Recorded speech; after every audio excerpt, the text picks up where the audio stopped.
Report! Yes, magandang hapon na kasamang Jomar. Lahat ng mga nanonood at sa lahat ng nanonood dito sa AR po, magandang hapon po sa inyo. Yes, kung inyong meron tayong sinerd na warrant of arrest 2 days ago. Actually, in relation ito doon sa nauna nating previous operation noong last February na hindi natin siya nakuha. Nakapag-file ng kaso yung ating counterpart sa PDEA. Then paglabas ng warrant niya, ayun, yung sabi ng informante natin na positively na nandun sa area. So, in-execute natin yung paghahain ng warrant of arrest.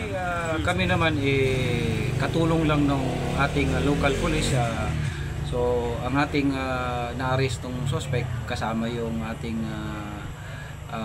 Buldon MPS. So, nandun sa kanila yung kustudiyan ng para doon sa karapatang disposition. Actually, since nag-start naman yung ating pag-file ng COC ng ating mga kumakandidato sa ating nasasakupan, tayo nag-deploy. Actually, sa katunayan nga, ang isang section na tao ko nandun sa BGC sa may Cotabato City, and the rest we are nilagyan natin yung coverage ng ating area kung saan yung parang Buldon, Matanog, Barira at saka yun nilagyan natin ng ng mga tao natin at ito na nga actually katatapos lang din ng mga major political personalities na dapat na mag-aay na ng kanilang kandidatura. So tayo naman ay nakapagbigay ng seguridad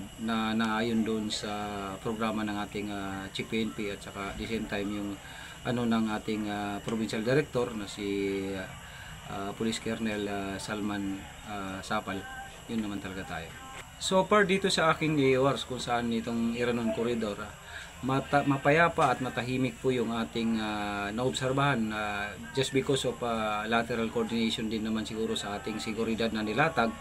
Katuwang natin dito yung Philippine Marines, then local police and other law enforcement agencies, pati yung mga ating mga kasamahan dito sa RMFB. Then sama-sama kami dito, actually not only sa aking unit kundi halos lahat ng security sector para naman mapanatili natin yung kaayusan ng ating nasasakupan. Obserbasyon sa apat na municipality na nasasakupan natin, tahimik naman, wala naman tayong naitalang untoward incident na kasi halos magkakamag-anak naman ninyo dito Ang ating mga kumakandidato ngayon matatalino naman talaga yan, at saka yung ating mga voters ngayon they are very sila pagdating sa politics, pero napapanatili nila yung actually magandang magandang pangitain yan na kung saan yung ating mga botante ngayon hindi na yung kagaya ng mga una na pag-file pa lang may mga pulo na.